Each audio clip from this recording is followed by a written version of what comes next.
So let we shall start Om 3 times all together. Then Om Sahana Bhava.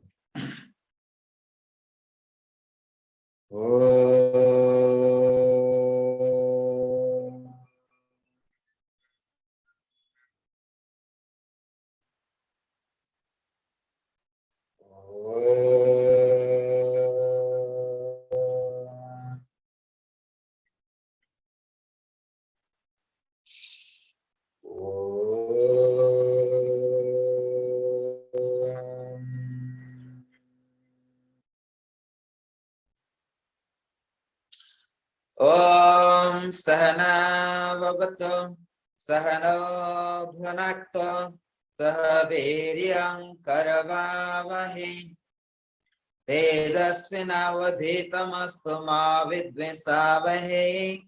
Om Shanti Shanti Shanti. Om Gangarubhyo Namaha. Om Ganganapataye Namaha. Om Aim Saraswati Namaha. Om Klim Kalikaye Namaha. Om Klim Bhadrakalli Namaha. Om Dam Durgaye Namaha. Om Hrim Namah Shivaya. Harihi Om. Sankaram Sankaracharyam Kesavam Badarayanam Sutravasa Kritau Vande Bhagavanto Panaha Panaha Isaraguratmete Murti Bheda Vibhagine Vyamavadvyapta Dehaya Sidachina Murtaye Namaha. Om Shanti Shanti Shanti. Om Nama Brahmadibhya Brahma Vidya Sampradaya Kartibhya Vansarishibhya Madhyo Namo Gurubhya Sarva Plavarahitaha Pragyana Ghanaha Pradayartha Brahmevahamasmi Brahmevahamasmi Brahmevahamasmi. Om Aneka Janma Samprapta Janma Karma Vedahinaha Atmayana Pradhanena Tasmai Sri Gurave Namaha. Tasmai Sri Gurave Namaha. Tasmai Sri Gurave Namaha. Harihi Om. Om Namah Shivaya. So late. And now everyone is welcome to the world of Brahma Satyam. Jagat Mithya. Jagat Mithya means Jagat not the illusion. Jagat not the illusion. The apparent truth. So that is so Brahma Satyam Jagat Mithya. So Adikuri Shankara never say that Jagat is the illusion. He never say that. He say Mithya. So therefore sometimes we have to get the proper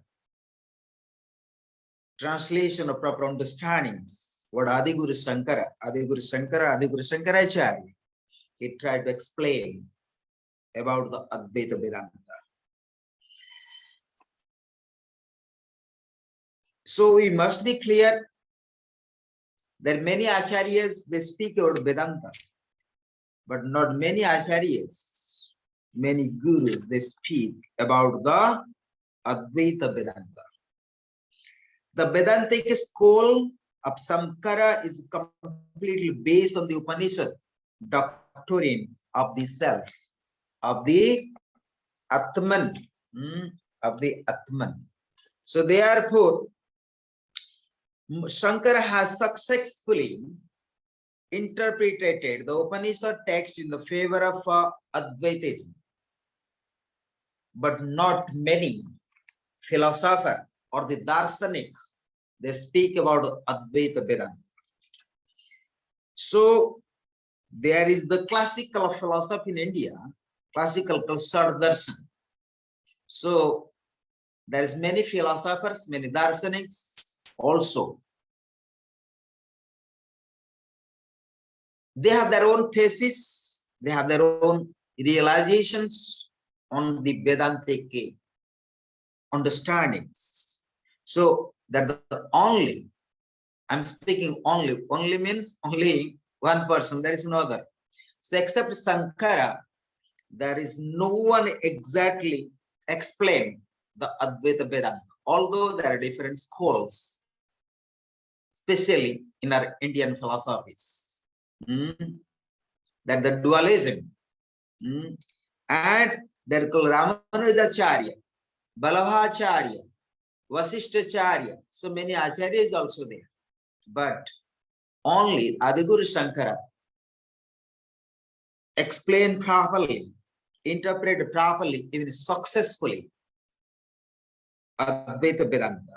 So therefore, today I'm going to speak the Vedantic Darshan, but before going to speak Vedantic Darshan, you have to be very clear what Adiguru Shankara he tried to explain, and through the base of the Upanishads, based on the Upanishads. So therefore, Upanishads are the essence of the Advaita Vedanta. But before that, one has to clarify, one has to understand properly Nyaya, Vaisesika, Sankhya, Yoga, Mimamsa, Uttarmimamsa. Then they can study like Bhagavad Gita, Yoga philosophies, Brahma Sutras, and so on. Then come to the final Advaita Vedanta, that called Uttarmimamsa. Or the, we call Vedanta Khandana Khandrakadya, even you don't heard these names, that the final arguments in the on the path of Advaita Vedanta, Khandan Khandrakadya, that is very difficult part, that the final aspect of the Advaita Vedanta. So we are not going to that so far now. So we have to start where you are. The root, according to the Adiguru Shankara, what he tried to speak about Advaita Vedanta, Acharya Shankara has developed Advaita Vada from the Upanishad doctrine of the Atman. But today, now I'm going to speak certain understanding, the fundamental ideas of the Adiguru Shankara on the path of Advaita Vedanta or the Advaita Darshan. So therefore, and you have to be clear, the Shankara school of Advaita Vedanta, I mean Adiguru Shankara school, he tried to clearly speaking the Jagat is mithya, but not the illusion. You see, Brahma Satyam, Jagat mithya. So therefore, we have to be clear. And today, before I'm going to speak in Niralamba Upanishad, today main topics of the Niralamba Upanishad, that what you are going to study on the Advaita Vedanta. So therefore, and that is very interesting. I read always the slokas. Om Namah Shivaya Gurave Satchidananda Murtaye Nisprapanchaya Santaya Niralambaya Tejase Niralambam Samasrityam Salambam Vijahatiyam Sasanyasi cha yogi chakavalyam paramasnude. These very good slokas in the Niralamba Upanishad, the sutra number 1. And these slokas I used to chant most of the time in my prayers, but I never know myself where it came from. Where it came from. Surprisingly, today I find out this Upanishad just happens before 1 hour I'm going to teaching Upanishads. All of you know, most of the time I'm not preparing for any lessons, even if with the notes. But it happens. And this mantra is exactly available in Niralamba Upanishad, which you never heard, because this is the out of 10 principal Upanishads. And this Upanishads comes surprisingly to me, because today I think about a lot about Brahman. What is Atma? Like yesterday you asked about the question, who am I? So these slokas are very nice. They say, Kim Brahma, Kim Iswaraha, O Jivaha, Ka Prakritihi, Ka Paramatma, O Brahma, O Vishnu, O Rudra. So question mark comes, what is Brahman? What is Brahman? After they say, what is Ishwara? Who is Jiva? What is Prakriti? What is the Paramatma? Then they speak, what is karma? So this is the question mark in the Sanskrit, all the Upanishads. So today, and this Upanishad, very interesting Upanishad, not only for you, is for me as well. Because I never been studying this Upanishad myself. But the words are very clear to me, because fortunately I have some knowledge of the Sanskrit. So therefore I don't need so much even translations today. So therefore so beautiful they explain, Kim Brahma ka Iswaraha ko Jivaha ka Prakritihi kaha Paramatma ko Brahma ko Vishnu. Even you can understand the Sanskrit words. Ko Rudraha ka Indraha sa Samanaha ka Suryaha ka Chandra ke Shuraha ke Asuraha ke Pisachaha ke Manusyaha ka Striyaha ke Paswadayaha kim Stavaram कि ब्राह्मणादयः का जातिः किं कर्म किं ज्ञानं किं सुखं किं दुःखं कः स्वर्गः को नरकः को बन्धः को मोक्षः कः उपास्यः कः शिष्यः को विद्वान् को मूढः किमासुरं किं तापः किं पदं किं ग्राह्यं Sasanyasi ja sangasaya brahmit. So they start the inquiry, what is Brahman? But the end of the day, all the answers coming, who is actually real sannyasi? So two things starts. What is Brahman and what is the definition of the sannyas? So after that, all the questions will be clarified. It's very interesting that. So all the question mark starts what I speak now. So that I'll clarify after only once. I'm going to a little bit introduce about the Advaita Vedanta as for the Adi Guru Shankara. So you have to wait. Acharya Shankara has developed Advaita Vedanta from the Upanishad, the doctrine of Atman. Numerous passages of the Upanishad can be cited to claim support of Shankara's view of Advaita. We have already cited passages from Upanishads to support the doctrine of one supreme self. In previous chapters, from death to death does he go, says Upanishad, who sees difference in this world, just as by knowledge of a bump of the earth. Everything that is made of earth comes to be known. All this being merely a world, a modification and a name, the ultimate substratum of it all being the earth, that just as by knowledge of a price of iron, everything made of iron become known. Similarly, by the knowledge of a Brahman, everything is known. I have some little bit of homework today, little bit, because Brahman is the ultimate substratum of all. Or when you say in the beginning, my dear, this universe was being alone, one only without a second. Being alone that existed in the beginning, one only without a second.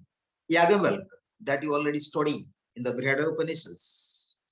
It is only when there seems to be a duality that one thinks about the other, but where the Atman alone is, what and where by me one think. So according to Advaita Vedanta, Brahma is the ultimate reality. In the ultimate sense, Brahman is devoid of all qualities. It is independent as a indeterminate and non-dual. It is a nirvishesha and translated. Brahman is pure consciousness. Brahman is associated with the Maya, appears as qualified or the Saguna or the Iswara, who is creator, preserver and destroyer of this universe. Brahman, the ground of the world, which appears through Maya. According to Sankara, Brahman is the efficient and as well as the material cause of universe through Maya. There is no causality in Brahman without Maya. The world is an appearance, but from the phenomenal point of view, the world is quite real. You see, very interesting that. The world is appearance, but from the phenomenal point of view, the world is quite real. It is a practical reality so long as true knowledge does not dawn. So you find the world is so true unless you understand the Brahman is the real. That means true knowledge has to be realized within yourself. According to Advaita view, the self is pure consciousness, pure being. Jivatma is an appearance. It is phenomenal reality from the phenomenal point of view.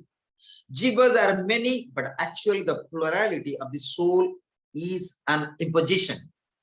Pure self is only one. Therefore, the Upanishads say, Tattvamasi. The self is identified with Brahman. In a true sense, Brahman is an absolute. Therefore, it is said that Brahman is everything and everything is Brahman. Sankara criticizes Brahma Parinamavad. So, what is the essence? What are the results of a Brahman, the absolute consciousness? The world is the Vivarta of Brahman, but that appearance is Vivarta. So, world is appearance. The world is Vivarta of Brahman. Appearance is Vivarta. Sankara does not declare the world to be an illusion. So, appearance is Vivarta. But Sankara does not declare the world is to be an illusion. So you have to be very clear that this point you have to note. You have to point. The world is the appearance of the Brahman. Say world is a Vivarta, a Brahman. Appearance is the Vivarta. Sankara does not declare the world is to be illusion or the Maya. According to him, according to Adiguru Shankaracharya, the world is not an illusion. The world not an illusion, but it is mithya. So what is called mithya? Mithya means the world is neither real nor unreal. It's very interesting. How the definition of mithya? According to commentators, mithya means we say false or unreal, but they say that mithya means the world is neither real nor unreal, but mithya idea appears to be real. The passage of Upanishads mostly support Advaita view of Sankara. Sankara does not see the world and jivas are a mere dream. He says that there is a great difference between Swapna and the Jagrata. So therefore, fundamentally, we have to very clear. And like they said, example, the world and Jivatva is totally merely dream. But similarly, he says that there is a great difference between Swapna and Jagrata. It means the world and Jivatva, it has big difference. To explain the world creation according to Advaita view, the Advaita means the Advaita philosophers, Darshanik, introduce the concept of a Vivarta. In all the creations we find in the world, the effect is produced through a transformation of the cause into something else. The cause dies in order to give birth to the effect. In any case, in order to account of the emergence of the effect. Some form of alternation in the cause has somehow to be admitted. The Vivartavada makes a bold attempt in this line.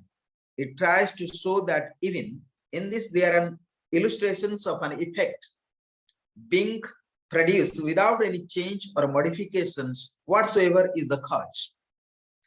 The rope, snake, etc. are the classic examples that you study already. Rope and the snake. As a same the illusion or the mithya. The example has been taken in the wrong way everywhere, and their true significance has been missed.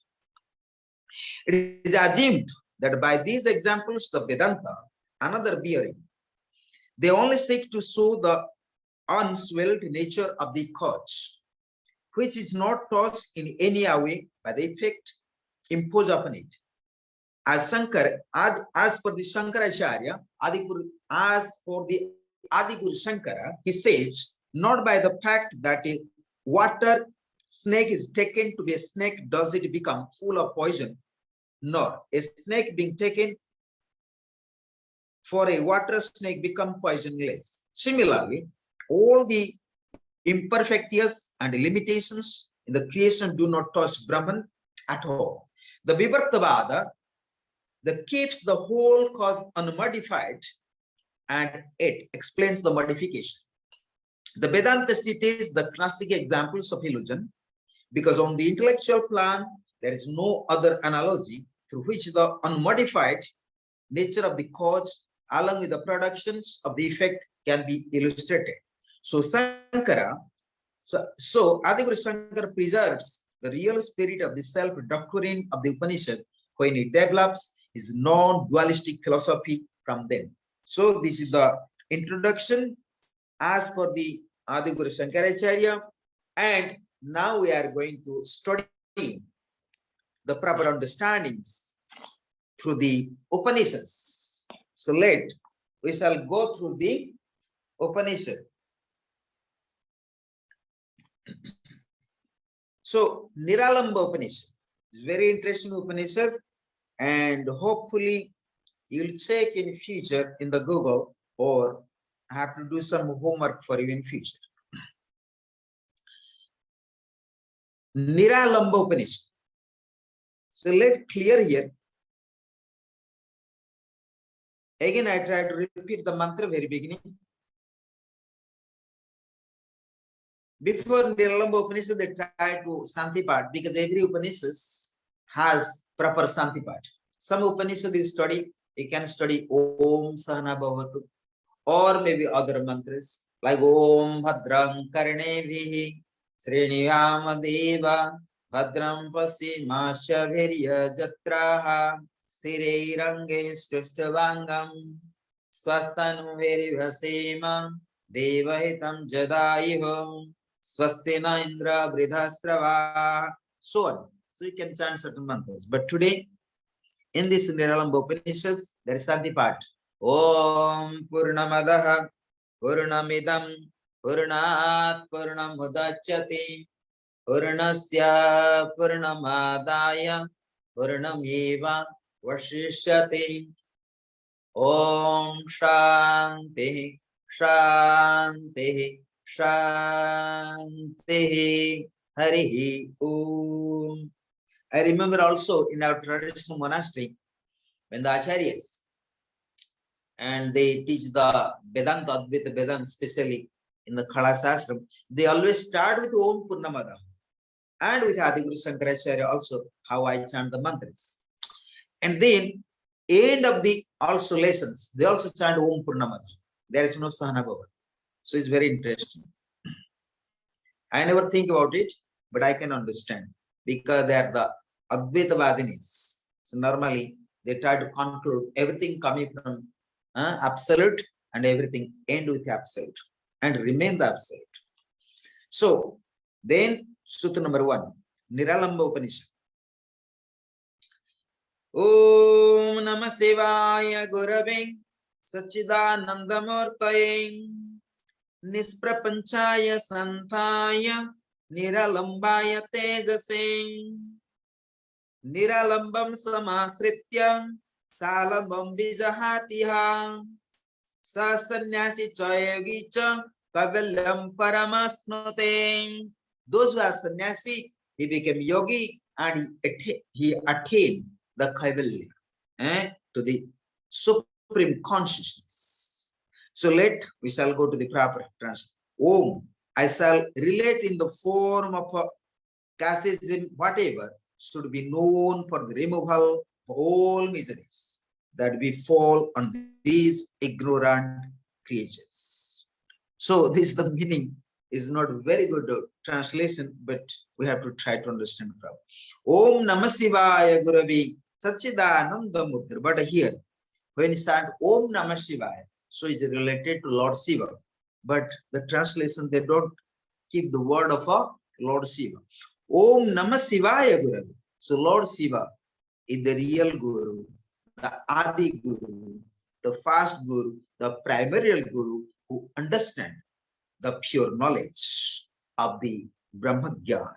So, Om Namah Shivaya Guru Sachidananda Murti. So I salute to the Lord Shiva as the Adi Guru, as the primordial Guru, as the Guru of a Brahma Vidya, and with the form of a Satchit Anand, and he the personification of the Satchit Anand, as also personification of the Supreme Adi and primordial Guru of the Brahma Vidya. So, very beginning, there was no one that has the proper knowledge of the Brahma Vidya. So first, the person, you can say first person or first Devatas or Mahadev, whatever you give the name of Lord Shiva. So the first person who have the knowledge of Brahma Vidya. The origin of the Brahma Vidya is coming from the Lord Shiva. So therefore, the sutra say that Om Namah Shivaya Guravi Satchidananda Murti Nisprapanchaya Santa Niralamba Upanishad. So a person who free from all kind of prapanch, all kind of confusions, delusions, all kind of samsara, and all kind of miseries, karmas, and Santaya Niralamba, who have the power, the strength, and became harmony and peaceful. Niralambaya Samastritya Salambam Vijahatiha.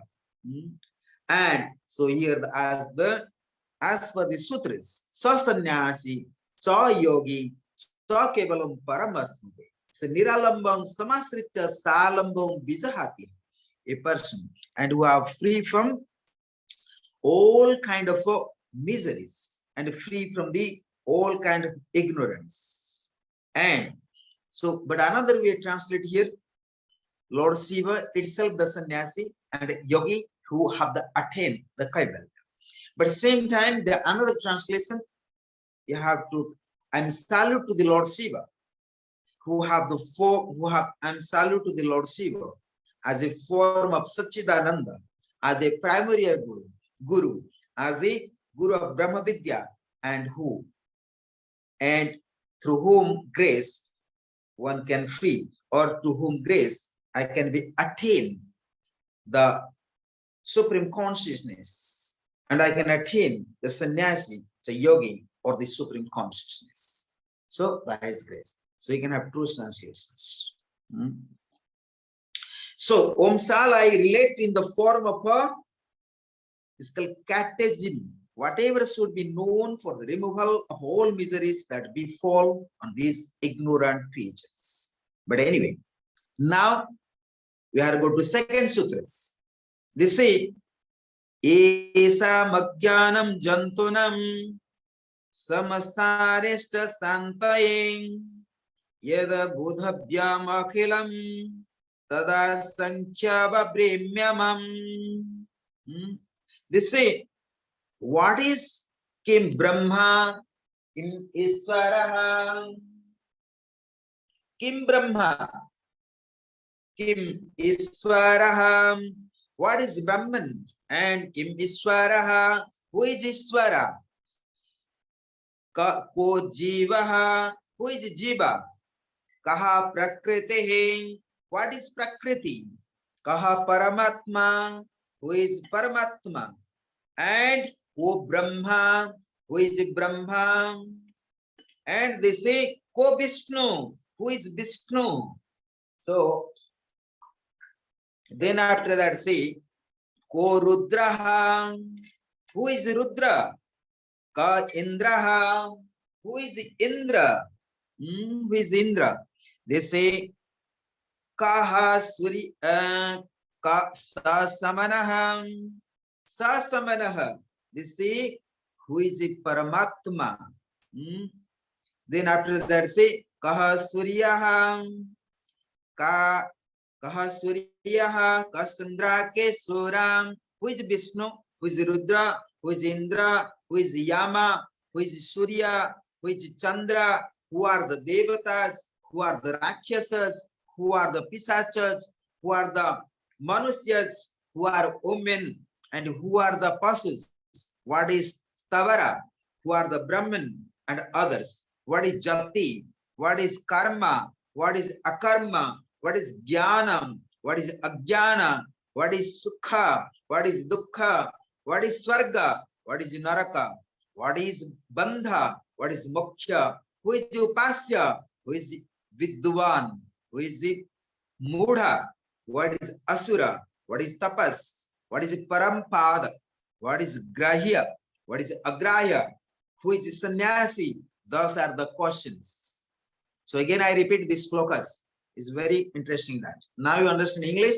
So let me, and please, let me to read as a slokas, as a part of a prashna, as a part of questions. Kim Brahma ka Iswaraha, ko Jivaha, ka Prakritihi, kaha Paramatma, ko Brahma, ko Vishnu, ko Rudraha, ka Indraha, sa Samanaha, kaha Surya, ka Sandra, ke Suraha, ke Asuraha, ke Pisacha, ke Manusyaha, ka Striha, ke Paswadaya, ke Stavaram, ke Brahmanadaya, ka Jatihi, kim karma, kim jnanam, kim jnanam, kim sukham, kim dukham, kaha swargaha, ko narakaha, ko bandhaha, ko mokshaha, ka upasyaha, ka sisyaha, ko vidvana, ko mudha, kim asuram, kim tapaha, kim padam, kim grahyam, sa sannyasi, sa sangaya brahmete. So these are the questions. Is everyone listening me? Atmanan?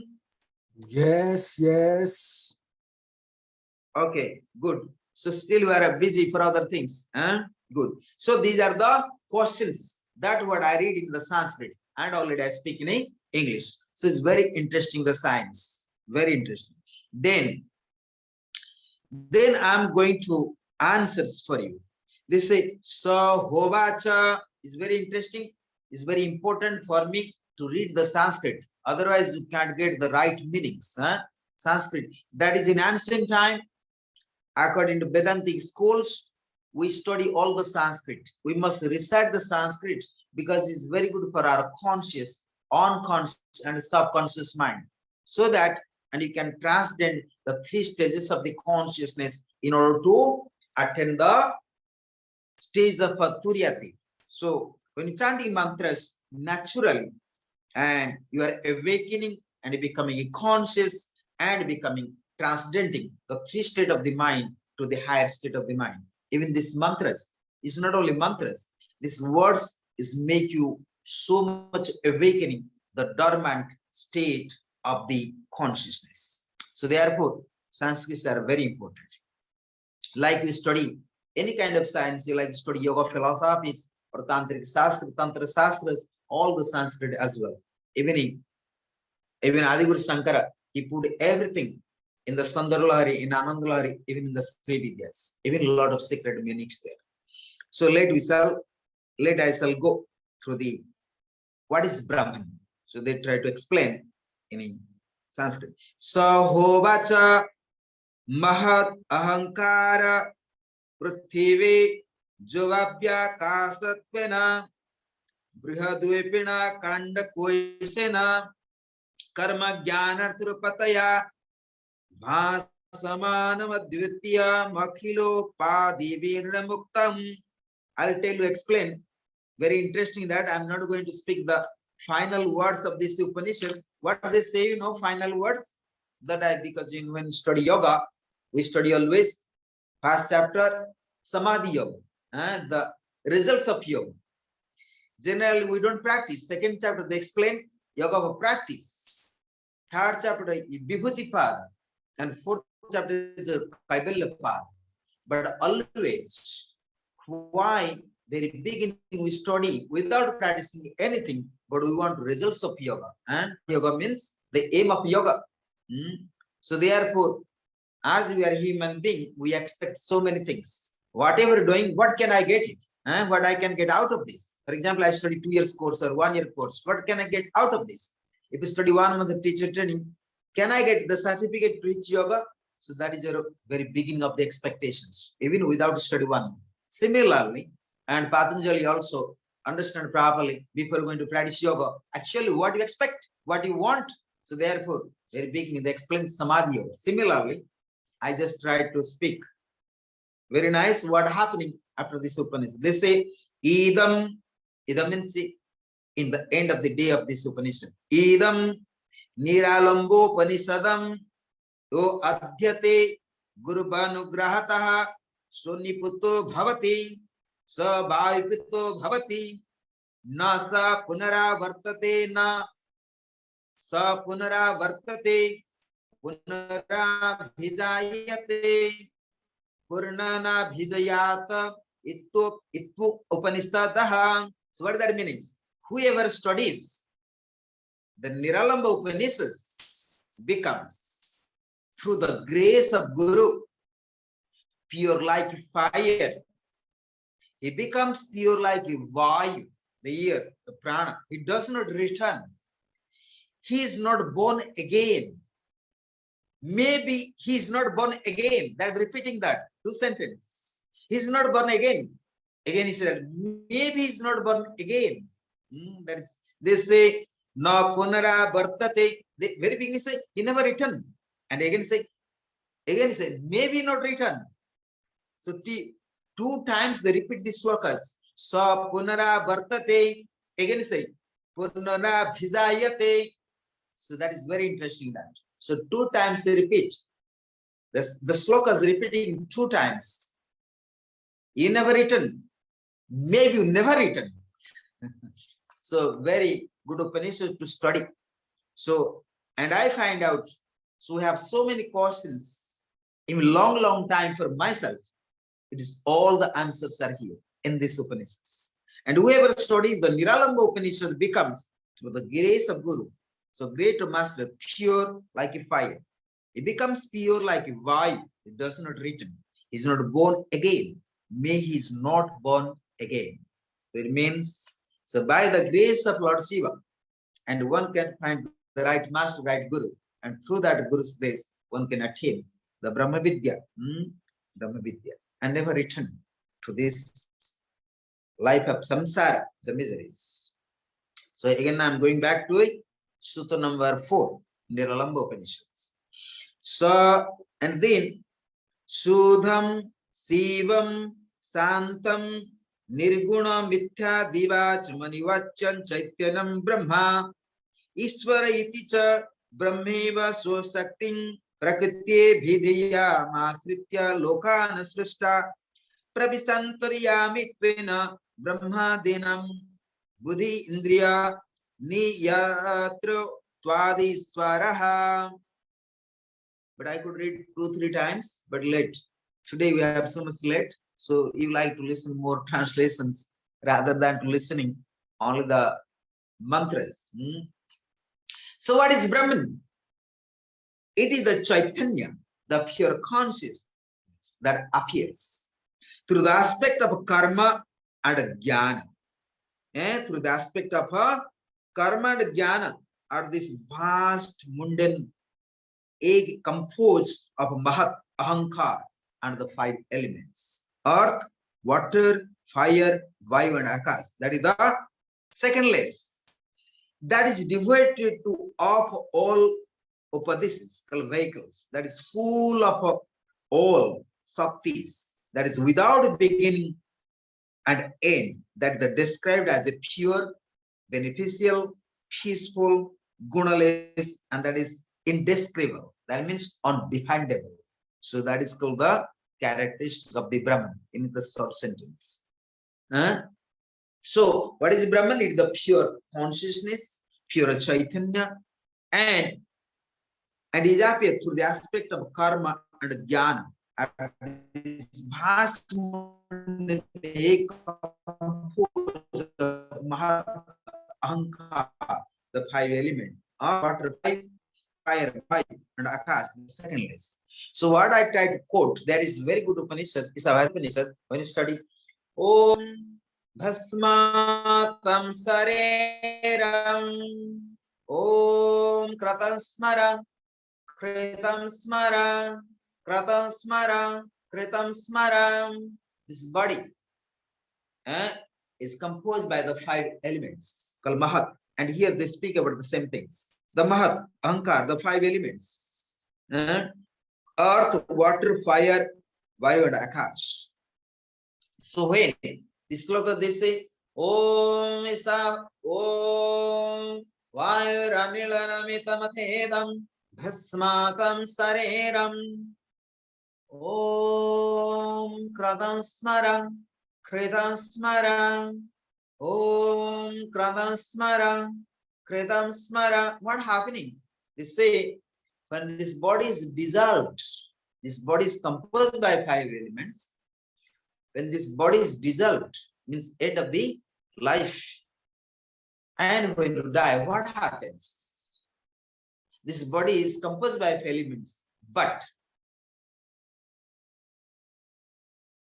when this whole body is dissolved into fire, into the cremating place, what do you experience? Nothing. Bhasmatam sareram, the whole body is converted to ashes, the bhasma. Bhasmatam sareram, the jiva, the physical body, it dissolves into the handful of ashes. Then what you have to do? How to understand this? Om Kradam Smara, Kritam Smara.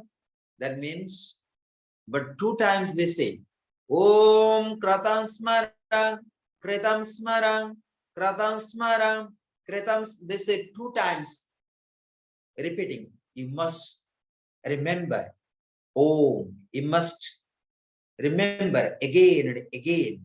Mantra Om. Smara. Smara means you have to remember. Develop the awareness.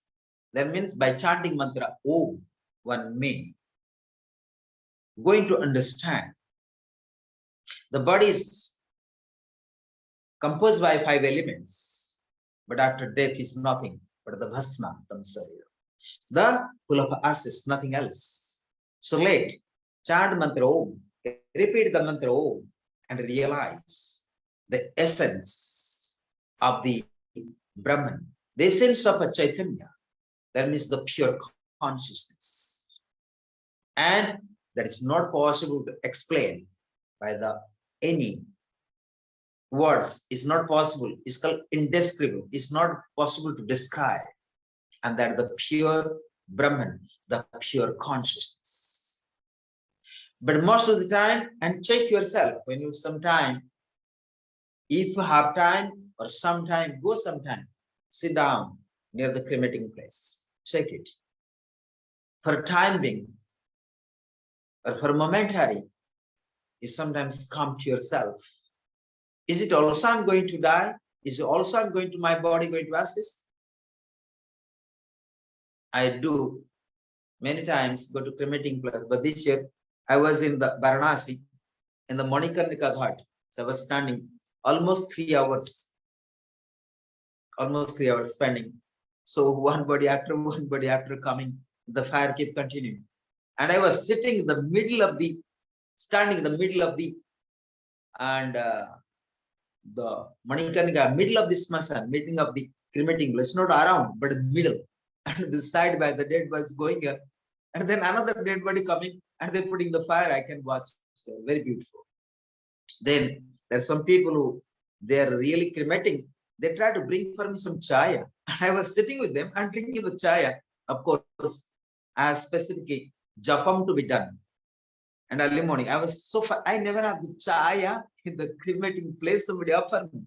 I feel so fascinated. How the grace of Mother Kali there. And dead body was there, fire is going on, and there was some guy there, and he said, "Oh, my, like beggar and someone," he said, "I need to spend some time here. Can you give some money?" So I give 10 rupees. And still I keep continuing my mantras, japam, what I got the special. When I went to Kamakya, so I have special inspirations, certain masters there. So then I'm spending that. So when I remember, when I'm chanting this mantra, my state of the consciousness goes to direct to Varanasi, the Manikarnika Ghat, the cremating place. I can see that live now, like this, and the side of Mother Ganges. So what I mean here, so when you spend some time, you can find, you can remember certain things. And sometimes you say, oh, what I speak, you don't listen. Generally, we will not listen. We sometimes say one time, second time, and third time. Why we say? Because the conscious mind not listen. The unconscious mind not listen. Also the subconscious mind not listen. That is Jagrata and Swapna and Sushupti. We have three states of the consciousness.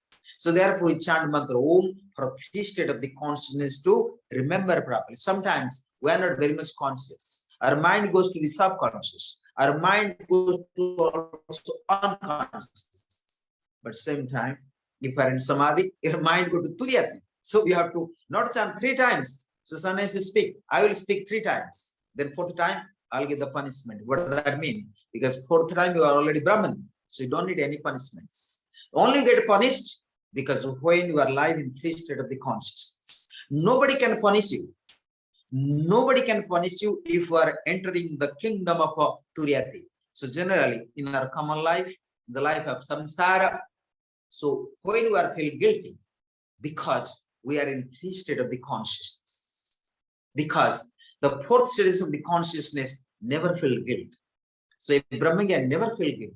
So when somebody offended you, somebody make you feeling guilty, or you feel sometimes not somebody respect you because you are in three states of the consciousness. So when you are in Swapna, Jagrata, Swapna, and Susupti, you always will be offended by someone, you feel guilty, you feel whatever, and social, all kind of, for example, somebody not respect you, you feel uncomfortable, somebody not admire you, you feel uncomfortable, somebody angry on you, you feel uncomfortable, because your state of the consciousness is within and three state of the consciousness. But when you go to fourth stage of the consciousness, nobody can make you actually uncomfortable, or you feel ever guilty, or you're never going to expect any also respect. So that is the fourth stage, the Turiyati. And this kind of state of the consciousness, you, if you have good karma, sometimes you can find that the glimpse of the beauty when you're standing the middle of the samsara, the middle of the cremating place, because that you will experience what I am. I'm nothing, just piece of this body. When it dissolves, you enter into bhasma, bhasmatam sari. Om vairanilaramitamatedam bhasmatam sariram. Bhasmat means the whole body dissolves into bhasma, into ashes, the whole sari. Bhasmatam sariram. Om kratam smara, kritam smara, kratam smara, kritam smara. Let repeat mantra Om, Om, Om, and Om. Let the experience. I'm not these five elements. I'm not this the body. But what I am is the full of ashes. Don't declare that time you are the Brahman. Don't think that way. When you go to cremating place, don't think. Intellectually, at least you can think. It is dissolve my body is nothing but a full of ashes. So dissolve the body, what I get is nothing but ashes. But don't think that time you are the Brahman, because intellectually we cannot think that, because Brahman is beyond intellect and beyond three stages of the consciousness. So therefore, intellectually, we can't say we are the Brahman unless we experience that. And you have to go beyond three stages of the consciousness. But at the very beginning, at least you can understand, I'm not this Tula Sari. I'm not this physical body. I'm not the physical body. But at least consciously, intellectually, you accept yourself, I am not this physical body. Maybe a subtle body, maybe a rational body, maybe a cosmic body, whatever the body is, doesn't matter. Just keep it away. But at first, you'll experience, I'm not this physical body. So this must glimpse of the, you can say, glimpse of the Atma Jnana. Very beginning, at least you realize I am not this body, and I am not these five senses or the five elements. So that is very interesting, that, and that you can experience if you are a good meditator. And that is a good place sometimes when you have some difficulties. And I know I have some difficulties. So therefore I went there to sit down in the cremating place, part of my emotions. And this because I can understand. So I have certain kind of emotional difficulties I have. So I want to settle certain things. And to sit down there and standing there, I drink cup of tea and watching the Surya Bhagavan and Mother Ganges and around so many dogs there. So it was interesting, very interesting and very good experience. Then after that, then what we are going to speak, the second sentence, who is Iswara? They say, Kim Brahma Kaha Iswaraha. Who is Iswara? Who is Iswara? They say, who is Iswara? What are his characteristics? Brahman itself, having through his Sakti and Prakriti. So it is very clear that who is Iswara? What are his characteristics? Brahman itself, having through his Sakti and called Prakriti. So I'll take only 5 minutes of your times, then close this lesson today. And next time we'll start. So who is Iswara? And what are his characteristics? Brahman itself, having through his Sakti and Sakti called Prakriti, matter, created the worlds and being latent in them, become the ruler of Buddhi and Indriyas, organs of sense and actions, as well as Brahman, the creator, and others. Hence is named Ishwara. So again, they try to give the characteristics. What is Ishwara? Who is Ishwara?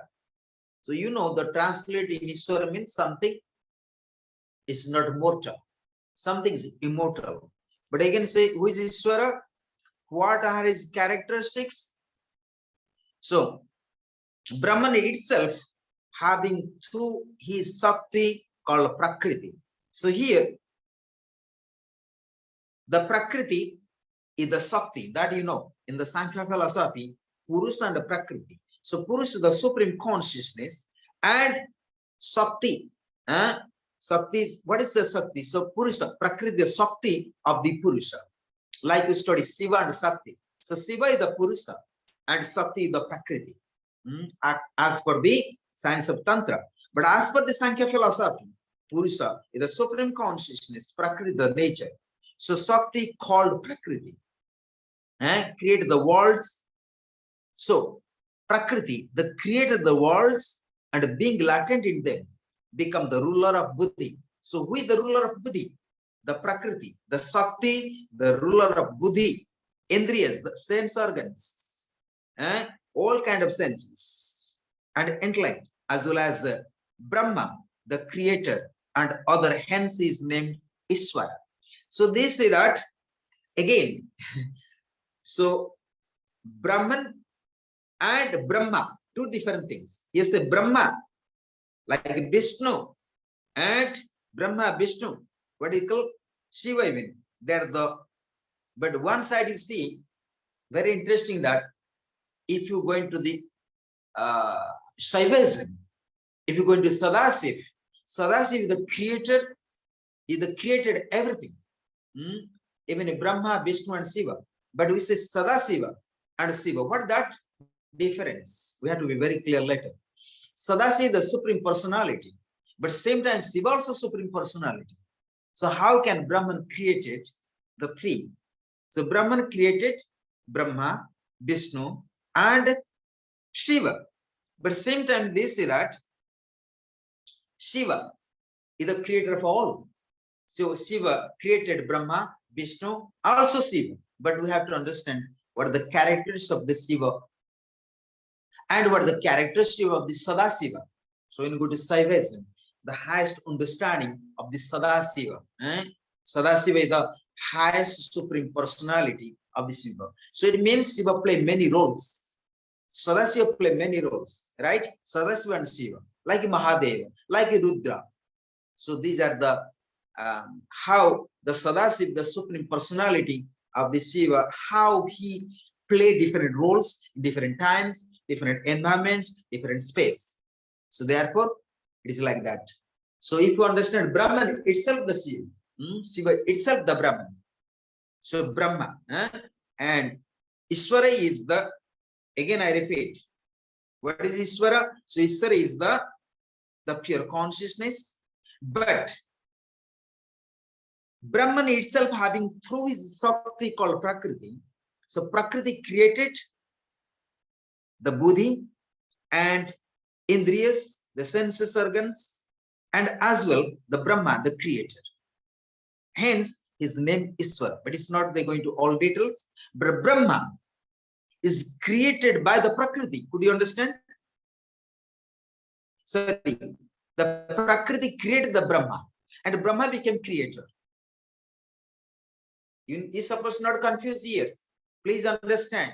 Sakti is called Prakriti, and who is Sakti? Is the Brahma itself having through his Sakti. Brahma have the Sakti. The Brahman, sorry, Brahman. Brahman have the Sakti. Is known as Prakriti, like Purusa. Purusa, the supreme consciousness, is Brahman. And Prakriti is the Sakti, like Shiva is the Purusa, the supreme consciousness, and with the Sakti of Shiva.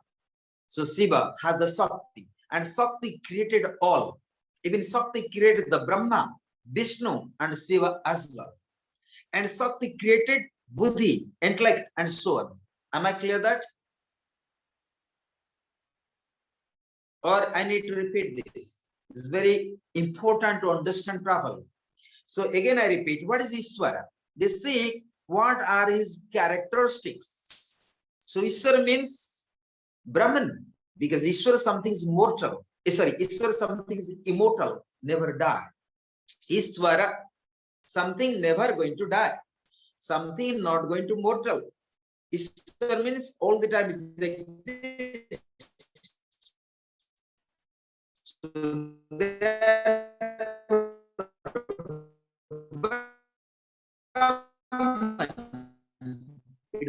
So it's a character of Brahman. It's a Brahman itself having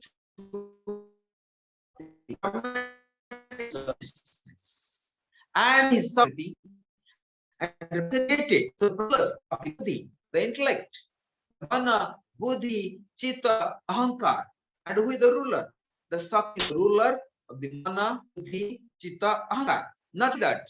The Prakriti is Prakriti also created the Brahman, Brahma, and hence others. Also, the Prakriti, the Sakti created Brahma, Vishnu, and Shiva as well. So therefore, finally, his name is Iswara. So we can say that Iswara ultimately the name of Brahman, the Brahma. So, and whatever the created, so Brahman created everything, but he not created anything directly. He created everything, this whole world, also through his Sakti, through his Prakriti. That you have to be very clear. Then I'll speak about tomorrow, or we'll check the next lessons, or I may change the subject. And who is Jiva? And already I say that many things. And who is Jiva? And who is then again they're going to explain what is Prakriti, what is the Paramatma, so what is karma, and so on. So very good Upanishad. So we shall continue this. So today this much. But before I'm going to conclude in this lesson, I would like to ask if anyone have any inquiries today.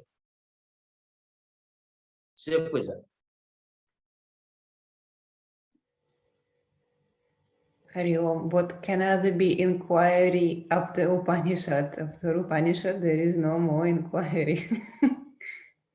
Brahman, Brahman it is.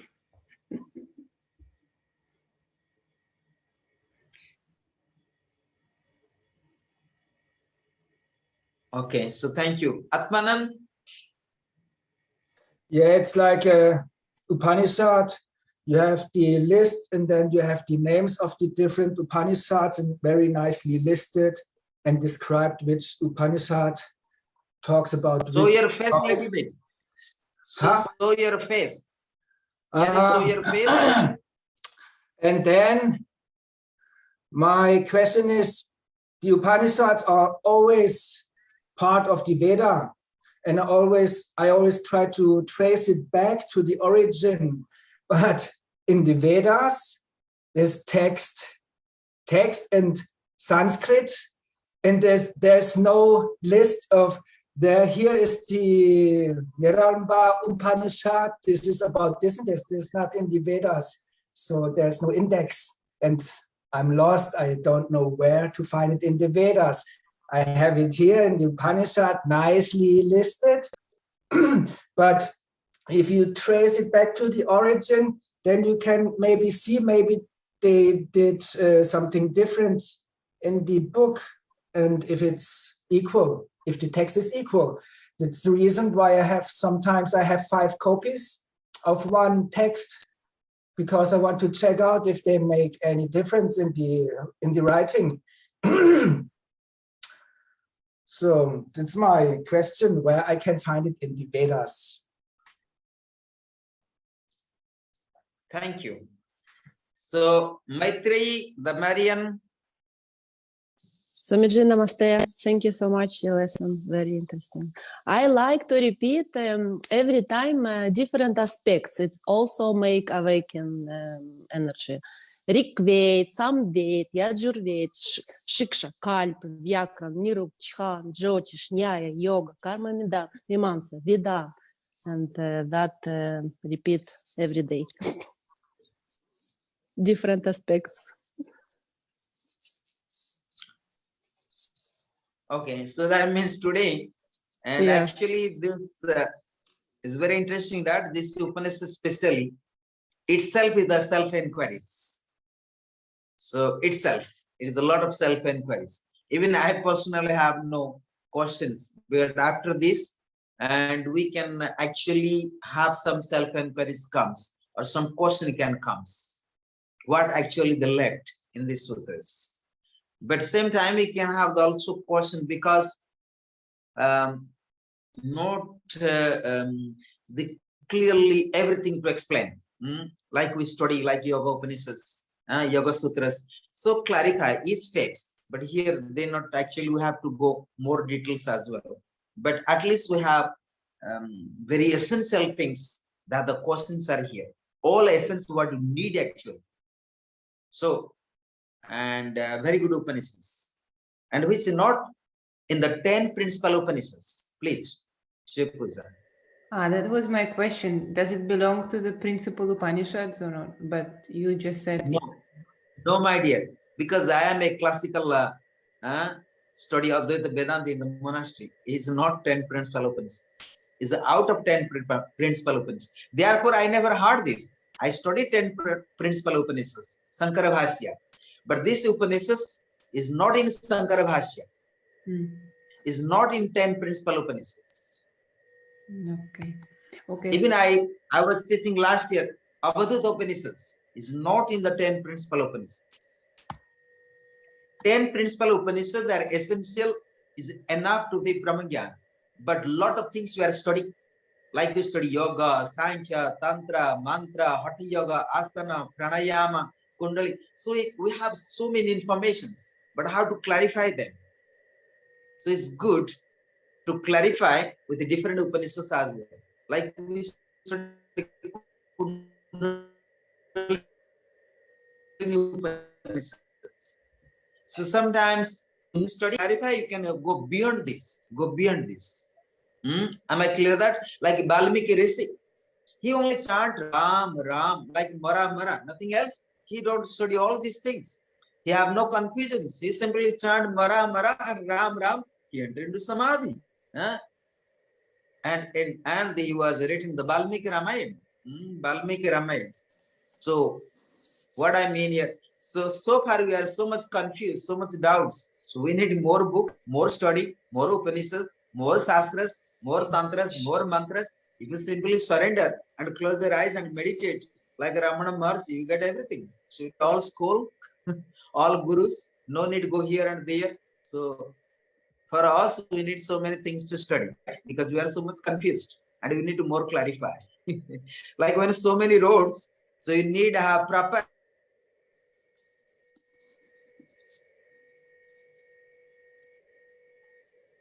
kind of how say GPO to drive to the destinations, right? When so many roads, so you need a proper geography or proper road map the car, right? If you have only one road, so you don't need all this technology. You simply drive to destinations all the way. Am I clear that? I have Okay. So this much today, and thanks to all of you. Please. a little more just to clarify. So when they talk about the concept of, are you able to hear me? Yes, I can hear you, dear. Okay. So when they talk I about, can hear. I think my internet is unstable, but anyways, when they talk about the concept of Ishvara here, it means that there is that Ishvara that could be supposed by any name according to whom you are devoted to. It could be Sadashiva, it could be Brahma, or it could be Hari, or I don't know who else. So, but that Ishvara then had a potency, a Shakti that arose from Ishvara, which created then everything else, all the different kind of names and forms. Yes or no? One way, yes, but we have to be a little bit more clarify these questions. It's not a simple question you ask me. You understand me? It's not a simple questions. I need to more details go through this because I cannot speak only one sentence today because we have many traditions, many beliefs, and how people really represent the Ishvara. Each an individual disciples. For example, somebody studies Saivism. So they may be called Ishwara is the Lord Shiva, right? Somebody, and for example, somebody following Sankhya philosophy, for them Ishwara is the supreme conscious. Somebody maybe follow the Lord Krishna. They think Lord Krishna is the Ishvara. So therefore, Ishwara have depend the definition according to Brahmavadini. I'm speaking here the Brahma Vidya. I'm speaking especially the Upanishads, Brahma Vidya, Advaita Vedanta. So here Isvara is, which is the Brahman itself. Okay, but this Brahman itself the Isvara. But that was my question, because I asked if that Ishvara can have many names according to people's faith. No. Ishvara has many names exactly. Ishvara has no many names. The definition is not exactly. Ishvara itself the Brahman. But when you see that Ishvara here, you can give the name Shiva, but you can say Hari or Krishna, but this is not the, because these words are when coming, it can also die. Ishvara means something not possible to describe. Ishvara means something to explain. Ishvara is not something to define. Like Krishna you can define, Hari you can define, Brahma you can define, right? By the words. But Ishvara is something not possible to define, like Shiva, like Lord Shiva. How you define Lord Shiva? So Lord Shiva is the unknown, the consciousness of unknown, the eternal consciousness, the pure consciousness. Ishvara is the pure consciousness. But when you say Hari, Krishna, Rama, you can define certain things. But I mean, as per the mythology. people in Shaivism, they do define Shiva as well. They define Shiva as with form and without form. So form means there is this matted hair and the moon and the snake and so on. Yes, you can define as part of your devotion, and we have no objections to that. But if you go to Sadasiv Puran, the Sadasiv, the higher understanding of the Saivism, higher understanding I'm speaking, of course, as per the beginning of our Tantra, so we have to go to Sakar to Nirakar, right? So Sakar to Nirakar, we worship to the Lord Shiva as a Sakar, like Shiva Lingam, or the Yoni, or the snake, or the like a gentleman, either tribe man, he have tried, but this is out of our imaginations, out of our understandings, or out of our visions, as per our own state of the consciousness. But a higher understanding of the Shiva is not possible to define. Not possible to define. Therefore, we say very good sutras in Shiva Sutras. Asitagiri samam sataram kajalam sindhu patre suratarubar sakha lekhani patar moving. Likadi adigrahitva sarada sarvakalam tadavita gunanami samparam na jati. So, Lord Shiva is not possible even as a devotional way. Even a devotional way, it's not possible to define all characteristics of the Lord Shiva. So, as per the beginning Tantra, Lord Shiva itself the pure consciousness. But I am also devotee of Lord Shiva. I also receive to Lord Shiva as per my own understandings as well. But when I'm teaching in Advaita Vedanta, when I'm going to teaching you the science of Brahma Vidya, especially the enlightenments, so actually they're not possible to define. So as per devotion, of course, you're welcome to worship to Lord Shiva as per the Sakar forms, right? But these Sakar forms, it can help you to experience in Nirakara, but unless we are experiencing Nirakara, so still we have the sufferings, we have the miseries. So our aim of the Advaita Vedanta or the Shiva consciousness to reach where we can liberate. And once you liberate, then come back again to devotion as well. So you can live in the both worlds. So I'm not going to speak with you. If I worship only the form of Lord Shiva, and you are liberated, no. It is good, but still the difficulties are there. So as a Acharya myself, as a master myself, so in this platform, so I had to take you both. So very beginning come to Sakara, then go to Nirakara, and where you can liberate yourself and return to the Sakara as well. So here the definition of Ishvara is something immortal. As you see that we can give different names, but if you go higher understanding of the Advaita Vedanta, and whatever the forms you created is also not the final liberations. Am I clear? Wherever the name and forms, there is absence of enlightenments as per the context of the Advaita Vedanta, as per the context of Brahma Vidya, as per the also context of a Vijnana Tantra as well, the Saiva consciousness. So, in the very beginning, when you say ask Iswara, I can give the name Hari, Shiva, right? That is where you ask the questions, right? Yes, I asked in the beginning if I understood correctly that there is that Ishvara, and then because this is what they speak about here, from that Ishvara arose Shakti, the power to create, and so from that Shakti of Ishvara, then became many names and forms of Brahma, Vishnu, Shiva, so on. But they also ultimately then that only that Ishvara Brahma. Brahman. Not. Yes, but Ishwar is the Brahman itself. Ishwar is the Brahman itself.